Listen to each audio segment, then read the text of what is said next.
Tak ahoj, všichni vás zdravím. Dneska jsem si pro vás připravil technické video, ve kterém si ukážeme, jakým způsobem se bude aktivovat vaše platební karta pro výplaty, která vám přijde z Profis 25 a samozřejmě jak získat PIN, byste pak mohli vybírat z bankomatu.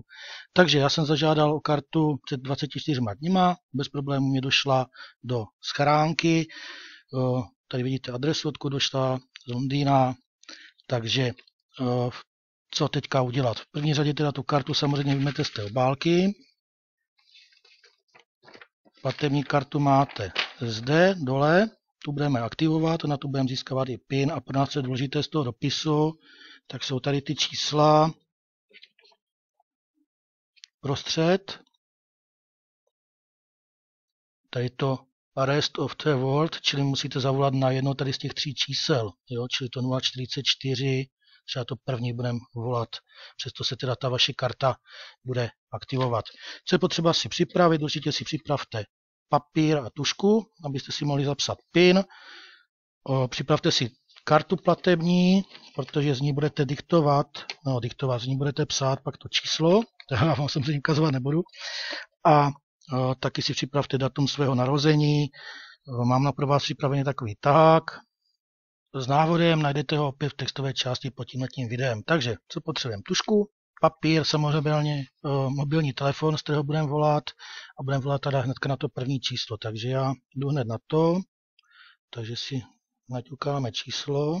Máme třeba hned to první, takže to je 0, 44, 20, 33, 27, 1, 9, 9, 1. Tak, dáme volat.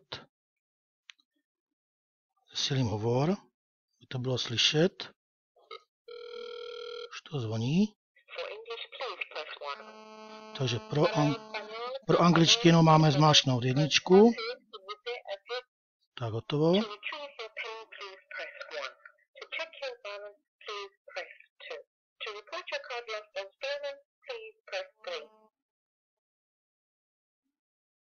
Tak moment, teďka něco říká znovu.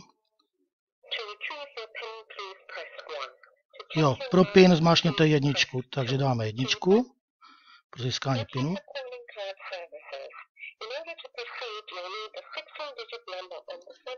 Tak, teď máme zadat těch 15 čísel, co máme na té kartě, takže jdeme na to.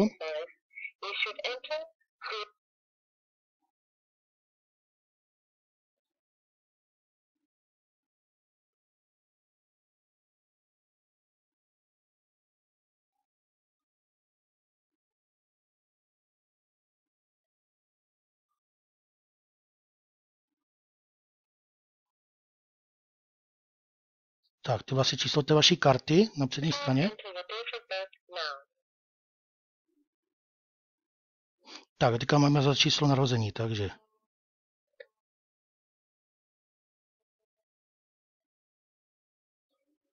Tak, hotovo.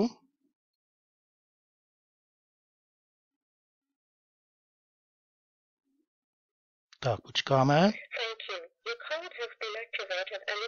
Tak, karta byla aktivovaná. A nyní bude vykládat PIN.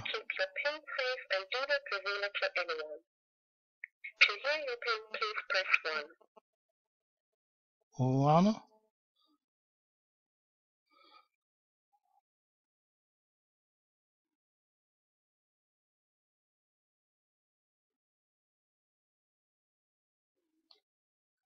Jo, jedničku mám zmáčknout. Tak, 1.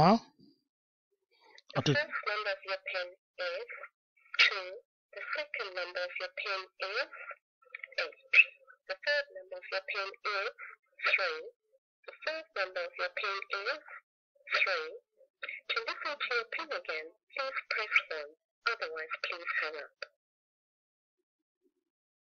Tak, necháme to projít ještě jednou.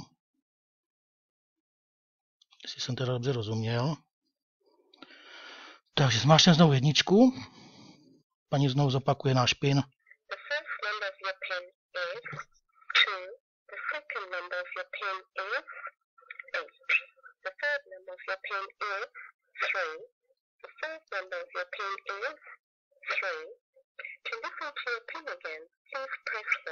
Otherwise, please hang up. Tak, znovu si to zkontroluji pro jistotu. The first number of your PIN is 2. The second number of your PIN is 8. The third number of your PIN is 3. The fourth number of your PIN is 3. To listen Tak, to your PIN again, tak, mělo by to být všechno OK. Takže ukončíme hovor. Tak a to je všechno. Takže PIN mám poznačený. Mělo by to být všechno OK. Karta je aktivovaná, můžu ji používat. PIN už mám vlastně napsaný. Pak určitě ten PIN lze i změnit v kanceláři. Takže všechno OK. Doufám, že je vám to jasný. Já to ještě jednou zopakuji. Takže viděli jste, že to opravdu trvalo jenom chvilku. Samotná ta platba za ten hovor je opravdu mizivá, nějaké 3-4 koruny, takže to určitě překousnete. Není to žádná velká sazba, jak býváte ve zvyku, když vás chce někdo natáhnout, že jo? Tady toto je opravdu normální volání na normální číslo.